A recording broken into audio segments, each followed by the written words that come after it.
प्यारे विद्यार्थियों, आज हम आरोह भाग 1 का पहला पाठ पढ़ाने जा रहा हूँ, जिसका नाम है नमक का दरोगा। तो आप लोग शुरू से अंत तक निश्चित रूप से इसे देखेंगे, क्योंकि नमक का दरोगा पाठ में उर्दू के अधिक शब्दों का प्रयोग किया गया है। एक एक शब्द को आप लोग ध्यान से देखेंगे। तो सबसे पहले हम मुंशी प्रेमचंद जी के विषय में थोड़ा सा बताने जा रहा हूँ। मुंशी प्रेमचंद जी का जन्म वाराणसी जिले के लमही ग्राम में सन 1880 में हुआ था। 1880 में उनका मूल नाम धनपत राय था। प्रेमचंद की प्रारंभिक शिक्षा वाराणसी में हुई। स्वाध्याय के रूप में उन्होंने बीए तक की शिक्षा ग्रहण की। अपने से अध्ययन करके ग्रेजुएशन उन्होंने किया था। असहयोग आंदोलन के दौरान उन्होंने सरकारी नौकरी से त्यागपत्र दे दिया और पूरी तरह लेखन कार्य के प्रति समर्पित हो गए। इनका देहांत 1936 में हुआ।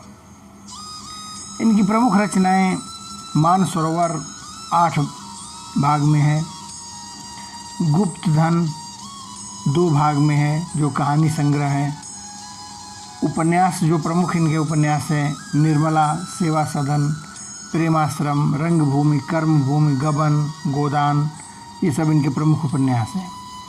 मंगलसूत्र इनका एक अधूरा उपन्यास है, जिसे वो पूरा करने से पहले ही उनका देहांत हो गया। उस उपन्यास को उनके पुत्र ने पूरा किया। उन्होंने माधुरी, हंस, मर्यादा, जागरण आदि पत्रिकाओं का संपादन भी किया था। प्रेमचंद ने अपने लेखन की शुरुआत पहले उर्दू में नवाब राय से की, बाद में वो हिंदी में लिखने लगे। हिंदी भाषा को लोकप्रिय बनाने में उनका विशेष योगदान है। प्रेमचंद जी ने हिंदी भाषा को लोकप्रिय बनाया। संस्कृत के प्रचलित शब्दों के साथ साथ उर्दू की रवानी इनकी विशेषता है। उर्दू के शब्दों को संस्कृत के शब्दों के साथ मेल करके इतने सहज तरीके से प्रयोग करते हैं तथा ग्रामीण बोलचाल की भाषाओं के शब्दों का प्रयोग इतनी सरलता से करते हैं कि ज़रा भी बनावटीपन नहीं दिखाई देता। तो आगे हम अब इस चैप्टर के विषय में देखते हैं, जो नमक का दरोगा है। यह धन के ऊपर, यह जो कहानी है धन के ऊपर धर्म की जीत की कहानी है। धन हार जाता है और धर्म, सच्चाई की जीत होती है। हालांकि बीच में धर्म, सच्चाई परेशान अवश्य होता है, लेकिन अंततोगत्वा कहानी का अंत सत्य की जीत के साथ ही होता है। तो अब हम लोग पहला पेज देखते हैं, नमक का दरोगा। जब नमक का नया विभाग बना और ईश्वर प्रदत्त मतलब ईश्वर द्वारा दी गई चीज़ें, ईश्वर प्रदत्त मतलब भगवान द्वारा दी गई चीज़ें, वस्तु के व्यवहार करने का निषेध मतलब मना हो गया, तो चोरी छिपे लोग इसका व्यापार करने लगे। जब उस पर प्रतिबंध लगा दिया गया, नमक पर जो ईश्वर प्रदत्त है, भगवान द्वारा दिया गया है, तो लोग चोरी छुपे उसका स्मगलिंग शुरू कर दिए, लेन देन, चोरी छिपे व्यापार शुरू कर दिए। अनेक प्रकार के छल प्रपंच मतलब धोखे से, धोखाधड़ी से का सूत्रपात हुआ, प्रारंभ हुआ। जब प्रतिबंध लगा दिया गया तो अनेकों तरह के धोखे से, छल कपट से ये नमक का लेन देन व्यापार शुरू हो गया। कोई घूस से काम निकालता था, कोई चालाकी से, कोई घूस दे करके, पैसा दे करके अपना काम निकालता था, तो कोई होशियारी से अपना काम निकालता था। अधिकारियों के पौ 12 थे। पौ 12 होना से तात्पर्य है मज़े होना। अधिकारियों का मज़ा ही मज़ा था। पटवारीगिरी का सर्वसम्मानित पद छोड़ करके, पटवारीगिरी का पद होता है जो न्यायालय में, कचहरी में होता है, जो बहुत ही सम्मानित पद होता है। इस पर बहुत अलग से इनकम भी होता है। लोग पटवारीगिरी के सर्वसम्मानित पद, सर्वसम्मानित मतलब सबसे सम्मानित पद, सब में सम्मानित पद, सर्वसम्मानित पद को छोड़ करके लोग इस विभाग की बकरंदाजी करते थे। बकरंदाजी मतलब चौकीदारी, बंदूक को लेकर के चौकीदार के रूप में खड़ा करने के लिए भी लोग तैयार थे, क्योंकि इसमें स्मगलिंग अधिक थी।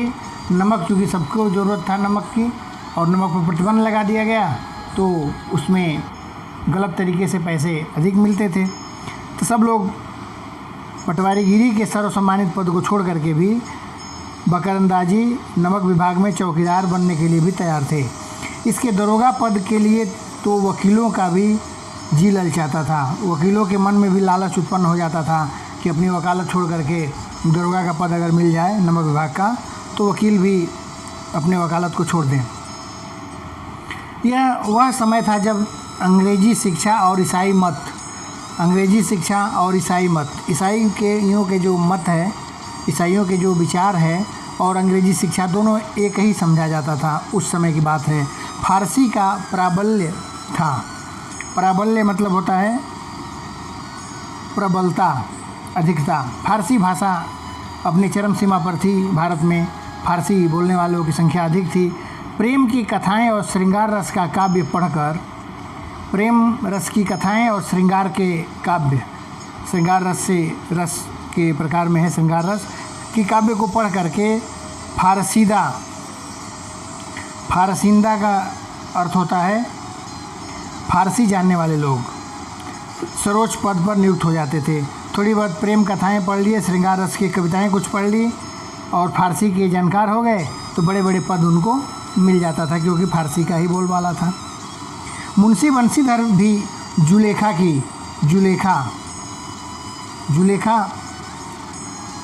एक यूसुफ और जुलेखा की कहानी है जो कुरान में वर्णन किया गया है, जिस पर जुलेखा पर अत्याचार किया गया था। तो यूसुफ और जुलेखा के अत्याचार की कहानी कुरान में लिखी गई है। उस प्रेम कथा को पढ़ करके विरह की कथा, जिस तरह से गोपियों के विरह का वर्णन है, उसी तरह से जुलेखा का विरह यूसुफ के विषय में है। इसकी चर्चा कुरान में है। समाप्त करके मजनू और फराह भी दो प्रेमी और प्रेमिका थे का प्रेम वृतांत नल और दमयंती। यहाँ पर दमयंती है, आगे हम पेज को ऊपर कर लेते हैं। नल और दमयंती कह रहे हैं कि नल और दमयंती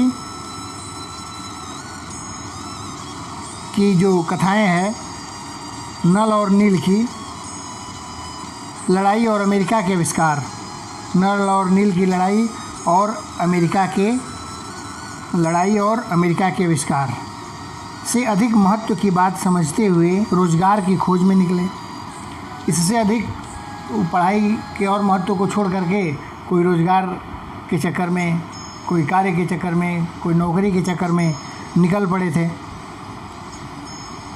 उनके पिता, मुंशी बंशीधर की बात हो रही है, उनके पिता एक अनुभवी पुरुष थे, बुजुर्ग थे, बहुत अनुभव किए थे संसार से, तो वो अनुभवी पुरुष थे।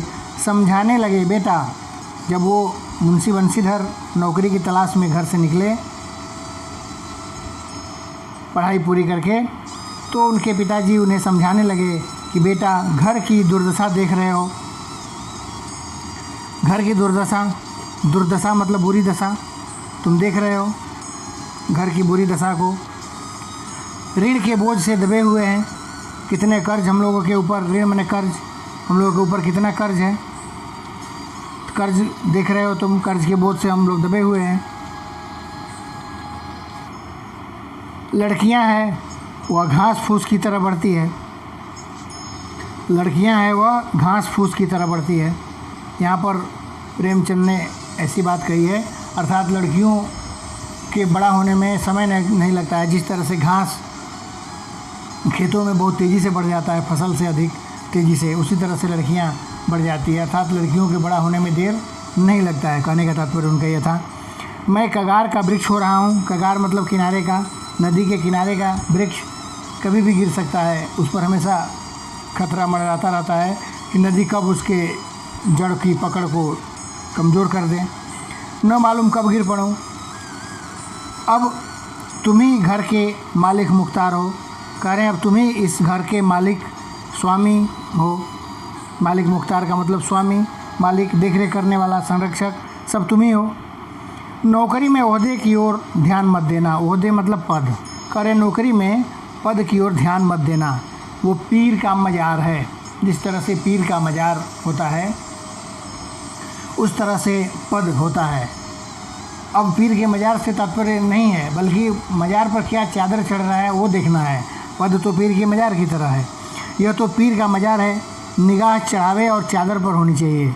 मज़ार से कोई लेना देना नहीं कह रहे हैं, बल्कि चादर और चढ़ावे पर ध्यान देना चाहिए। अर्थात क्या मिल रहा है, क्या इनकम हो रहा है, उस पर ध्यान देना है। पद से कोई लेना देना नहीं है। ये बातें समझा रहे हैं मुंशी बंशीधर के पिताजी उनको, जब वो नौकरी की तलाश में निकले। ऐसा काम ढूंढना जहाँ कुछ ऊपरी आय हो। ऊपरी आय मतलब घूसखोरी हो, जिसमें ऊपरी आमदनी हो, ऐसे कोई काम ही ढूंढना। मासिक वेतन कह रहे हैं वो तो पूर्णमासी का चांद है।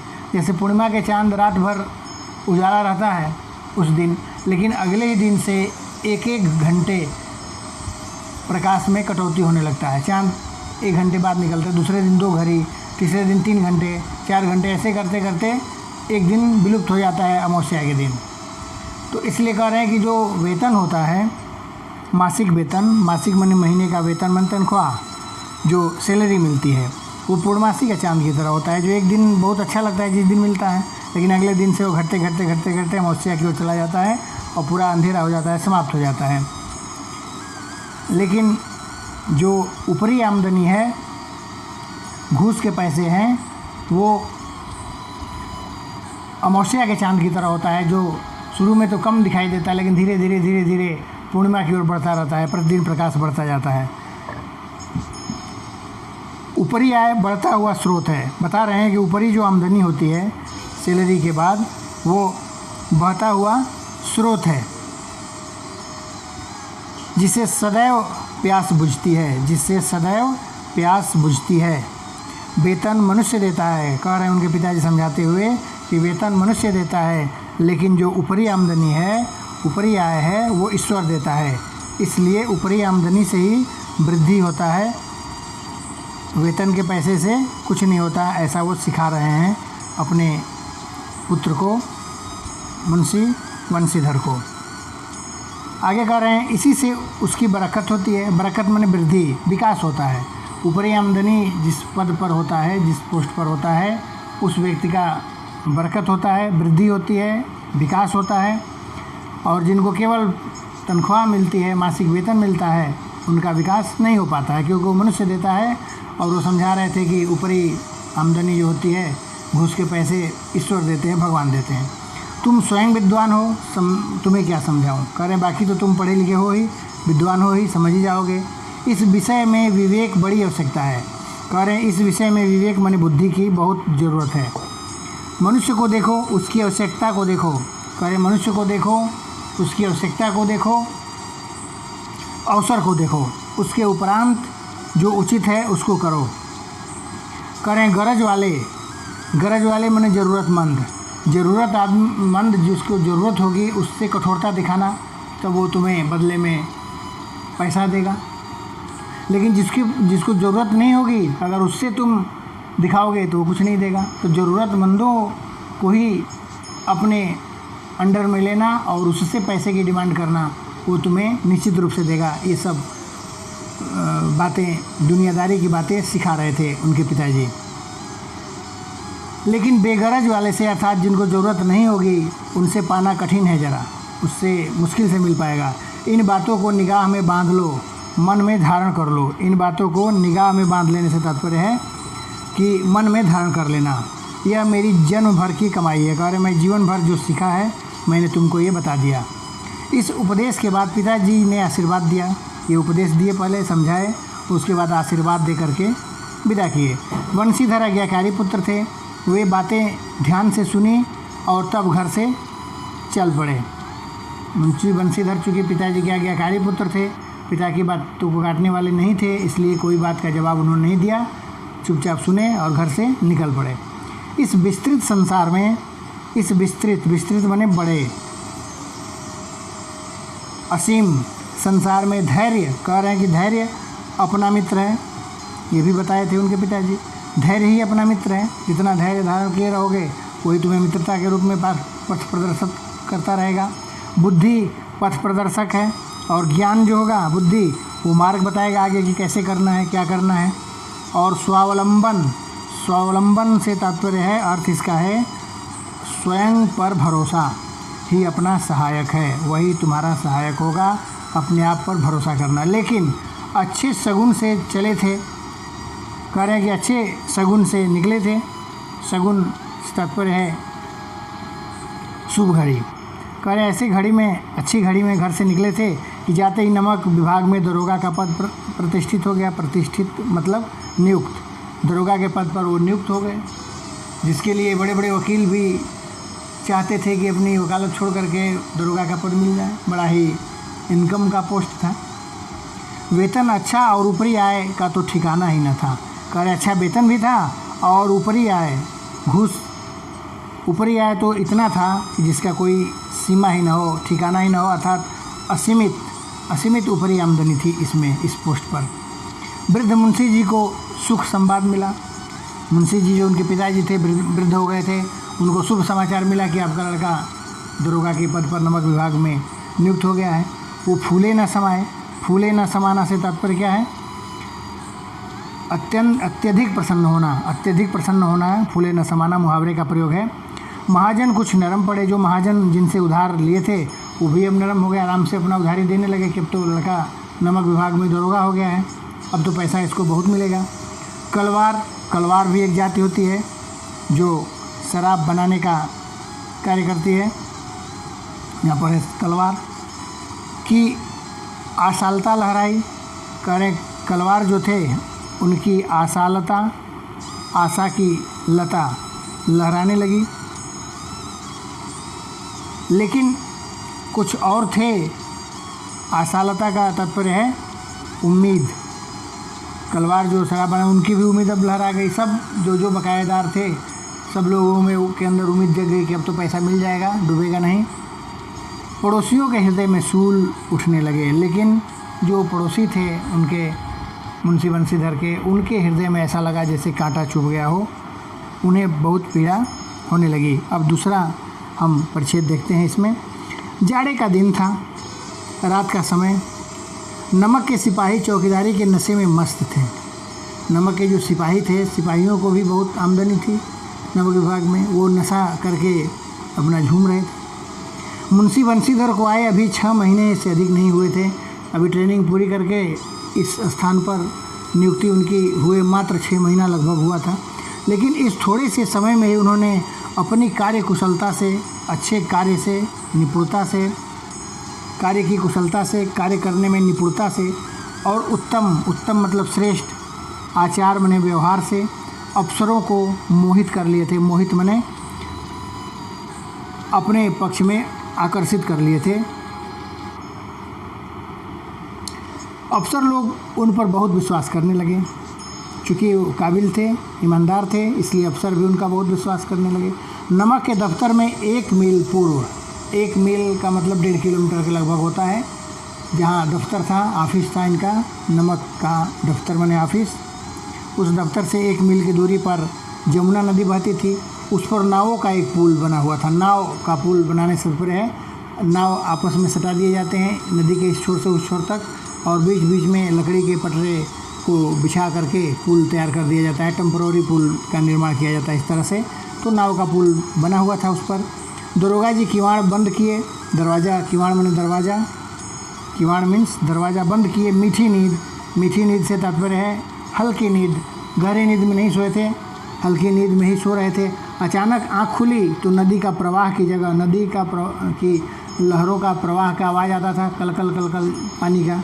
उसकी जगह गाड़ियों की गड़गड़ाहट और मल्लाहों का कोलाहल। कोलाहल मतलब शोर शराबा, मल्लाहों का शोर शराबा और गाड़ियों की गड़गड़ाहट की आवाज़ सुनाई दी। वो उठ बैठे। इतनी रात गए गाड़ियाँ क्यों नदी पार जाती है? उन्हें संदेह हुआ मन में, इतनी रात गए गाड़ी नदी पार करके क्यों जा रही है, कहाँ जा रही है? अवश्य ही कुछ न कुछ गोलमाल है, कोई न कोई घपला अवश्य है। उनके मन में ऐसा विचार आया और वो तुरंत उठे। तर्क ने भ्रम को पुष्ट किया। तर्क जो मन में उठा था कि क्या बात है, जरूर कोई घपला है, तो उनके भ्रम को पुष्ट मने प्रमाणित कर दिया। भ्रम मने संदेह, संदेह को पुष्ट मने प्रमाणित किया। वर्दी पहनी, तमंचा जेब में रखा। तमंचा मतलब रिवाल्वर अपनी जेब में रखे, वर्दी पहने और बात की बात में घोड़ा बढ़ाए हुए पुल पर आ पहुँचे। बात की बात मतलब जल्दी ही, शीघ्र ही घोड़ा बढ़ाए हुए पुल पर आ पहुँचे। जहाँ पुल था वहाँ पहुँचे। गाड़ियों की एक लंबी कतार पुल के पार जाती दिखी। गाड़ियों की एक लंबी कतार पुल को पार करते हुए देखा दरोगा जी ने। डांट करके पूछा, किसकी गाड़ियाँ हैं? तो डांट करके उन्होंने पूछा गाड़ी वालों से कि किसकी गाड़ियाँ हैं, कौन ये लेके जा रहा है इस पुल को पार करते हुए। तो आगे पेज देखते हैं हम। थोड़ी देर सन्नाटा रहा। आदमियों में कुछ कानाफूसी हुई। कानाफूसी का अर्थ होता है गुपचुप बातें होना, आपस में कुछ गुपचुप बातें किए। तब आगे वाले ने कहा, पंडित आलोपीदीन की। कौन पंडित आलोपीदीन? दरोगा जी ने पूछा। दातागंज के मुंशी बंशीधर चौके। चौके ने मतलब आश्चर्य किए, चौंक पड़े। पंडित आलोपीदीन इस इलाके के सबसे प्रतिष्ठित जमींदार थे। प्रतिष्ठित में प्रतिष्ठा वाले ज़मींदार थे। इस इलाके के सबसे प्रतिष्ठित वो ज़मींदार थे। लाखों रुपए का लेन देन करते थे। उस ज़माने में लाखों रुपए का लेन देन करना। इधर छोटे बड़े कौन ऐसे थे जो उनके ऋणी न हो? कह रहे इस इलाके में ऐसा कोई नहीं था, चाहे बड़ा हो व्यक्ति या छोटा हो, जो उनका कर्जदार न हो। ऋणी मने कर्जदार। व्यापार बड़ा लंबा चौड़ा था। उनका व्यापार बहुत ही लंबा चौड़ा था। लंबा चौड़ा व्यापार था, बहुत बड़ा व्यापार था। बड़े चलते पुर्जे आदमी थे। चलते पुर्जे मतलब तेज तरार आदमी थे। अंग्रेज अफसर, अफसर मतलब अधिकारी, अंग्रेज के अधिकारी उनके इलाके में शिकार खेलने आते और उनका मेहमान होते और उनके यहाँ मेहमान बन जाते, उनकी भी खातिरदारी करते। 12 मास सदाव्रत चलता रहता था। 12 महीने सदाव्रत का मतलब जो भी है उसको भोजन कराना, आदर सत्कार करना, उसको सदाव्रत कहते हैं। जो भी उसके यहाँ आए तो उसको खिलाना पिलाना, उसकी सुविधाओं का ख्याल रखना, उसको सदाव्रत कहते हैं। मुंशी जी ने पूछा, गाड़ियाँ कहाँ जाएगी? उत्तर मिला, कानपुर। बोले कानपुर जाएगी। लेकिन इस प्रश्न पर कि इनमें क्या है, सन्नाटा छा गया। जब पूछे कि इसमें क्या लगा हुआ है तो चारों तरफ खामोशी हो गई, कोई बोल नहीं रहा था। दरोगा साहब का संदेह और भी बढ़ गया। जब कोई बोला नहीं तो उनका संदेह और बढ़ गया। जब संदेह और बढ़ गया तो फिर क्या हुआ, अगले पेज पर देखते हैं। जब उनका संदेह और बढ़ गया तब देर तक उत्तर की बाट देखकर, बाट मतलब राह, उत्तर पाने की का रास्ता देखते रहे बहुत देर तक। जब नहीं मिला उत्तर तो बोले, सब गूंगे हो गए हो, किसी के मुख से आवाज़ नहीं आ रही है, इसमें क्या लदा है, इस गाड़ियों में क्या लदा हुआ है। जब इस बार भी कोई उत्तर न मिला तो उन्होंने घोड़े की एक गाड़ी से मिलाकर, घोड़े को, जिस घोड़े पर चढ़ कर के आए थे उस घोड़े को एक गाड़ी से मिलाकर से तात्पर्य एक गाड़ी के पास ले जा कर के और बोरे को टटोला, हाथ से टच करके देखा तो भ्रम दूर हो गया। उनका जो भ्रम था वो दूर हो गया। नमक के ढेले थे, ढेलेदार नमक बोरे में लाद करके गाड़ियों से पार हो रहा था, जिस पर जो प्रतिबंधित था। पंडित आलोपीदीन अपने सजीले रथ पर सवार, अगला हम पार्ट देखते हैं अब।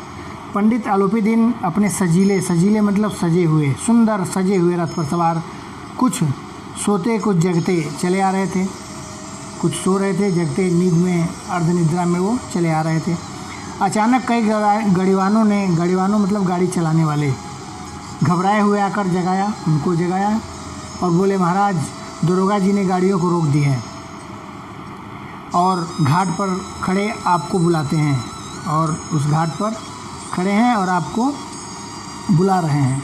पंडित आलोपीदीन का लक्ष्मी जी पर अखंड विश्वास था। लक्ष्मी का मतलब है धन पर, पैसे पर अखंड विश्वास था। अखंड माने जो कभी खंडित न हो, कभी टूटे न, ऐसा विश्वास था। वो मानते थे कि पैसे के बल पर कोई भी चीज़ खरीदी जा सकती है, बस कीमत पैसे की सही होनी चाहिए।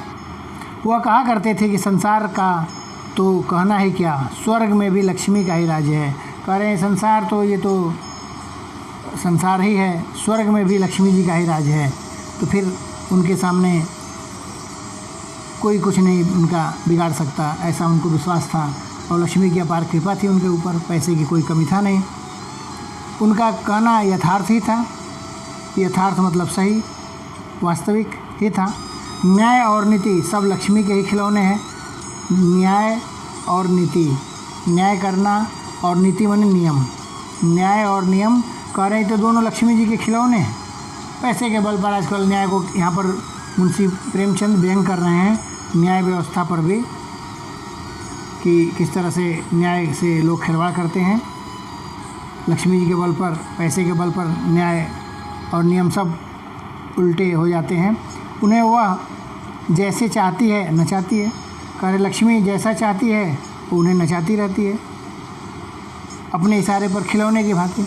लेटे ही लेटे गर्व से बोले, चलो, गर्व में घमंड से बोले, हम आते हैं। यह कहकर पंडित जी ने निश्चिंतता से, निश्चिंत थे वो तो, उन्हें कोई चिंता नहीं था, चिंता रहित थे कि पैसा ही है, कोई भी दुर्गा रोका क्या करेगा। आज तक कोई ऐसा था ही नहीं जो उनकी बात को न माना हो और पैसे के बल पर उनका कार्य न हुआ हो, ऐसा कोई था ही नहीं आज तक। इसलिए उनको अखंड विश्वास था इस बात का। फिर आगे देखते हैं वो, फिर लिहाफ ओढ़े हुए, लिहाफ रुई से बनी हुई पतली रजाई को लिहाफ बोलते हैं, बिल्कुल पतली, उसको वो ओढ़े हुए थे। जाड़े की रात थी ही। दरोगा के पास आकर बोले, बाबूजी आशीर्वाद। बड़े ही सरल भाषा का प्रयोग किया उन्होंने। बोले आपका आशीर्वाद चाहिए, कहिए हमसे ऐसा कौन सा अपराध हो गया, कौन सा हमने गुनाह कर दिया कि आपने गाड़ियाँ रुकवा दी। हम ब्राह्मणों को तो आपकी कृपा दृष्टि रहनी चाहिए।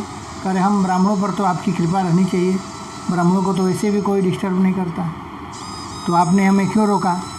कृपा दृष्टि, कृपा की दृष्टि अर्थात मुझ पर दया तो आपकी होनी चाहिए। बंसीधर रुखाई से बोले, सरकारी हुक्म। जब पूछे कि क्यों आपने रोक दिया तो उन्होंने बोला कि सरकारी हुक्म, सरकार का हुक्म है। सरकार का हुक्म माने आदेश, उर्दू शब्द है, सरकार का आदेश है जिसकी वजह से हमने रोका। पंडित आलोपीदीन हंस कर कहा, हम सरकारी हुक्म को नहीं जानते और न सरकार को। उन्होंने कहा कि हम तो सरकारी हुक्म, सरकारी आदेश और सरकार को हम कुछ को नहीं जानते, किसी को नहीं जानते हैं, हमारे सरकार तो आप ही हैं। बड़े ही सरल भाषा में जिस तरह से लोग बोलते हैं काम निकालने वाले घुसखोर लोग, उन्होंने वैसा ही कहा। हमारा और आपका तो मामला है, हम कभी आपसे बाहर हो सकते हैं, कह रहे आपसे मैं कभी अलग हो सकता हूँ, कभी नहीं हो सकता। बड़े ही मधुर मधुर वाणी का प्रयोग करने लगे। आपने व्यर्थ कष्ट उठाया, आप बेकार में कष्ट उठाए, रुकने का कष्ट किए, रात में जागने का कष्ट किए। यह तो नहीं सेवा स्वयं ही आ रहा था। घर में तो ऐसा हो नहीं सकता कि बिना यहाँ से आपको दक्षिणा दिए, आपको चढ़ावा दिए मैं यहाँ से निकल जाता। मैं तो आ ही रहा था आपकी सेवा में। बंसीधर पर ऐश्वर्य की मोहिनी बंसी का कुछ प्रभाव न पड़ा। ऐश्वर्य माने धन संपदा की मोहिनी, मोहिनी माने मोहित करने वाली, वश में करने वाली। बंसी मतलब आवाज़ का कोई असर बंसीधर पर नहीं हुआ, कुछ प्रभाव नहीं हुआ। वह कड़क कर बोले, जब कोई असर नहीं हुआ तो वो कड़क करके बोले, कड़क कर बोले, कड़क करके माने जोर से डांट करके बोले, हम उन नमक हरामों में से नहीं हूँ जो नमक की कीमत अदा नहीं करते हैं, जिसका खाते हैं उसी से नमक हरामी करते हैं। मैं उन लोगों में से नहीं हूँ जो कौड़ियों पर अपना ईमान बेच देते हैं, जो पैसों पर, रुपयों पर अपना ईमान बेचते फिरते हैं। मैं उन लोगों में से नहीं हूँ, अपने ईमान और धर्म को बेचने वालों में से। आप इस समय हिरासत में हैं, आप इस समय हिरासत, हिरासत मतलब अभिरक्षा, हिंदी होगा अभिरक्षा, इंग्लिश में कस्टडी, पुलिस की निगरानी। आपका कायदे के अनुसार चालान होगा, कायदे मतलब नियम, आपका नियम से चालान किया जाएगा, आपको जेल जाना होगा। बस मुझे अधिक बातों की फुर्सत नहीं है। जमादार बदलू सिंह, जमादार उनके नीचे था जो नमक के का सिपाही था, उसको उन्होंने आदेश दिया मुंशी बंशीधर ने कि जमादार बदलू सिंह तुम इन्हें हिरासत में ले लो, मैं हुक्म देता हूँ। हिरासत मैंने कस्टडी में ले लो, इन्हें गिरफ्तार कर लो, मैं तुम्हें आदेश देता हूँ। इस तरह से कह करके मुंशी बंशीधर ने पंडित आलोपीदीन की चिंता को बढ़ा दिया। आगे देखते हैं। पंडित आलोपीदीन स्तंभित आश्चर्यचकित हो गए इस तरह का व्यवहार देख करके। ऐसा पहली बार उनके साथ हुआ था। पंडित जी जीवन में कदाचित मतलब शायद ही कभी ऐसा अवसर नहीं हुआ था, शायद ऐसा कभी अवसर नहीं आया था पंडित जी के जीवन में कि इस तरह की बातें उन्हें सुनने को मिले। बदलू सिंह आगे बढ़ा, किंतु रोब बने दबदबा की वजह से साहस बने हिम्मत नहीं हुआ कि उनका हाथ पकड़ सके, पंडित आलोपीदीन को गिरफ्तार कर सके। पंडित जी ने धर्म को धन का ऐसा अनादर निरादर करते कभी न देखा था। पंडित बंशीधर, पंडित आलोपीदीन धर्म को धन का निरादर करते हुए अर्थात धर्म के लिए, सत्य के लिए धन को तिरस्कृत करते, अनादर करते, इस तरह से कहें अभी तक किसी ने कोई केस उनको नहीं मिला था, कभी ऐसे व्यक्ति से पाला उनको नहीं पड़ा था। विचार किया अभी उदंड लड़का है, उदंड बने अशिष्ट। उन्होंने सोचा कि अभी ये नया है, उदंड है, अशिष्ट लड़का है, नया पद मिला है, मोह माया के जाल में पड़ा नहीं है, इसलिए अल्हड़ है, अभी युवक है, जवान है, इस तरह की जवानी में हरकत कर रहा है, झिझकता मैंने संकोच कर रहा है। इस वजह से बहुत दीन भाव से बोले, बाबू साहब ऐसा न कीजिए। बोले, बाबू साहब, साथी दुर्गा जी, आप ऐसा मत कीजिए, हम मिट जाएंगे, हमारी प्रतिष्ठा समाप्त हो जाएगी, इज्जत धूल में मिल जाएगी, हमारा अपमान करने से आपको क्या लाभ होगा। हम किसी तरह आपसे बाहर थोड़े ही हैं, कह रहे हम किसी भी तरह से आपसे अलग नहीं हैं। तमाम तर्क दिए, आग्रह किए, पर मुंशी बंशीधर पर कोई असर नहीं हुआ। बंशीधर ने कठोर स्वर में कहा, हम ऐसी बातें सुनना नहीं चाहते हैं। आलोपीदीन ने जिस सहारे को चट्टान समझ रखा था वो पैरों के नीचे से खिसकता हुआ मालूम पड़ा। चट्टान न डिगने वाला, जिस पैसे को वो चट्टान समझ रहे थे कि पैसे के बल पर हम किसी को भी अपनी ओर आकर्षित कर सकते हैं, अपना काम निकाल सकते हैं, वो चट्टान अब उनके पैरों के नीचे से खिसकता हुआ मालूम पड़ा। स्वाभिमान और ऐश्वर्य को की कड़ी चोट, धन और संपदा, धन की ऐश्वर्यता, संपन्नता चोट लगी, किंतु अभी तक धन की सांख्यिकी शक्ति पर बुरा भरोसा था। लेकिन अभी भी उनके अंदर धन की सांख्यिकी मतलब संख्या, अर्थात धन की मात्रा, धन की संख्या, धन बढ़ा देंगे तो मान जाएगा। अभी इस बात का भी मुंशी पंडित आलोपीदीन को इस बात का भरोसा था कि धन की संख्या हम बढ़ा दें अगर तो ये मान जाएगा। इस बात का भी उन्हें भरोसा था, धन की मात्रा को हम अगर बढ़ा दें, उनकी संख्या को बढ़ा दें तो वो मान जाएगा। अपने मुख्तार मतलब सहयोगी मुंशी हो सकता है इसका अर्थ। बोले, लाला जी 1000 के नोट बाबू साहब को भेंट करो मतलब उनको दे दो 1000 रुपये निकाल करके। आप इस समय भूखे सिंह हो रहे हैं, आप इस समय भूखे सिंह की भांति गरज रहे हैं, इसलिए उनको 1000 की नोट पकड़ा दो। बंशीधर नरम होकर कहा, 1000 नहीं 1 लाख भी मुझे सच्चे मार्ग से नहीं हटा सकता। उन्होंने साफ बता दिया, 1 लाख भी अगर देंगे तब भी मुझे अपने मार्ग से नहीं भटका सकते। धर्म की इस बुद्धिहीन दृढ़ता, कह रहे धर्म के सामने इस बुद्धिहीन, बिना बुद्धि की दृढ़ता मतलब मजबूती। लोभी लोग, घूसखोर लोग इसको बुद्धिहीन समझते हैं, जो पैसा स्वीकार नहीं करता है उसको। देव दुर्लभ त्याग, जो देवताओं के अंदर भी इस तरह का त्याग दुर्लभ बने, मुश्किल से मिलने वाला, जो न मिले, जो उपलब्ध न हो, जो मिल न सके, ऐसा त्याग देवताओं में भी नहीं मिल सकता। मन बहुत झुझलाया, उनका मन बहुत ही बेचैन हुआ। अब दोनों शक्तियों में संग्राम होने लगा, एक तरफ पैसे का, धन का, और एक तरफ धर्म का। दोनों के बीच घमासान होने लगा, युद्ध होने लगा। धन उछल करके आक्रमण करना शुरू किया, संख्या बढ़ाने लगा, पैसे की क्वांटिटी बढ़ाने लगा, मात्रा बढ़ाने लगे, ज़्यादा पैसा देने लगे। 1 से 5 हुआ, 5 से 10,000, 10 से 15,000, 15 से 20,000 तक नौबत आ पहुँची। किंतु धर्म अलौकिक वीरता, अलौकिक माने अद्भुत, इस लोक से परे, इस लोक से जो परे हो, वीरता के सामने बहुसंख्यक माने बहुत अधिक संख्या में जो सेना थी धन की, वो अब पर्वत की भांति अटल और अविचलित खड़ा था। बहुसंख्यक सेना, जो बहुत संख्या में पैसे की जो सेना थी, धन की जो सेना थी, उसके सामने धर्म अडिग अटल अकेला पर्वत की भांति अविचलित, जो कभी विचलित न हो, जो कभी डिगे न अपने स्थान से, पहाड़ की भांति खड़ा रहा। आलोपेदी निराश होकर बोले, अब इसे अधिक मेरा साहस नहीं, कह रहे अब इससे अधिक मैं नहीं दे सकता, आगे आपको जो अधिकार है करना चाहे कर सकते हैं। इन्होंने 20,000 तक देने को तैयार हो गए थे। बंशीधर ने अपने जमींदार को ललकारा, फिर वो अपने जमींदार को ललकारा, बंशीधर ने ललकारा मतलब आदेश दिया। बदलू सिंह मन में दरोगा जी को गालियाँ देता हुआ पंडित आलोपेदी की ओर बढ़ा। वो भी अंदर दरोगा जी को मन में गाली ही दे रहा था। सोच रहा था कैसा दरोगा है, 20,000 रुपये तक मिलने पर भी ये नहीं बदल रहा है, नहीं ले रहा है, कैसा आदमी है, उसे भी आश्चर्य हो रहा था। पंडित घबरा कर 2-3 कदम पीछे हटे। जब वो गिरफ्तार करने के लिए आगे बढ़ा तो पंडित जी 2-3 कदम पीछे की ओर हट गए। फिर आगे हम लोग देखते हैं। इसके बाद पीछे हट गए, अत्यंत दीनता से बोले। दीनता मतलब लाचारी, असहाय होकर के वो बोले, बाबू साहब ईश्वर के लिए मुझ पर दया कीजिए, भगवान के लिए आप मुझ पर दया कीजिए। मैं 25,000 पर निपटारा करने को तैयार हूँ। 5,000 और बढ़ा दिए, 25,000 तक देने को तैयार हो गए, जो उस समय के लिए बहुत बड़ी बात है, आज़ादी के समय की बात है। 25,000 आज के 25 लाख से भी ऊपर हो सकता है, 25 करोड़ के बराबर हो सकता है। असंभव बात है।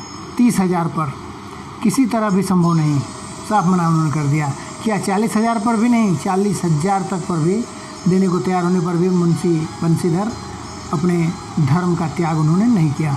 40 लाख पर भी संभव नहीं है, उन्होंने साफ बता दिया। बदलू सिंह, इस आदमी को अभी हिरासत में ले लो, अब मैं एक शब्द भी नहीं सुनना चाहता हूँ। धर्म ने धन को पैरों तले कुचल डाला। धर्म ने धन को, पैसे को अपने पैरों के नीचे रौंद डाला। इतने वो धर्म के पालन करने वाले मुंशी बंशीधर थे कि पैसे का लोभ उन्हें किसी भी तरह से डिगा नहीं सका। आलोपेदी एक हिष्ट पुष्ट मनुष्य थे। हिष्ट पुष्ट मतलब तंदुरुस्त मनुष्य। वो हाथों को हथकड़ियों लिए हुए अपने तरफ आते देखा।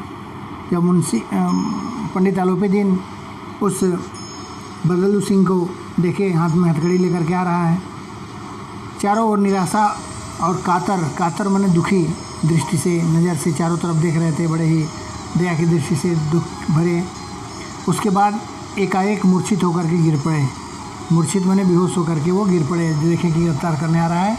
इस तरह का बिजनेस करते उन्हें उम्र के अंतिम पड़ाव में आ गए थे, बूढ़े हो गए थे, लेकिन इस तरह का कोई ईमानदार व्यक्ति आज तक उन्हें मिला ही नहीं था जो उन्हें गिरफ्तार करे या खड़ा होकर के बोले। पैसे के बल पर सब कुछ वो कर लेते थे, लेकिन मुंशी बंशीधर के सामने नहीं हो सका। इस तरह से एक पार्ट पूरा हुआ, दूसरे पार्ट हम बहुत जल्द बनाएंगे। तो इस तरह से आप देखते रहिए। किसी भी तरह की अगर डाउट हो, समस्या हो तो निश्चित रूप से कमेंट बॉक्स में लिखें, उसे यथाशीघ्र दूर किया जाएगा। क्योंकि बहुत बड़ा चैप्टर है, इसलिए एक साथ पूरा बताना संभव नहीं था।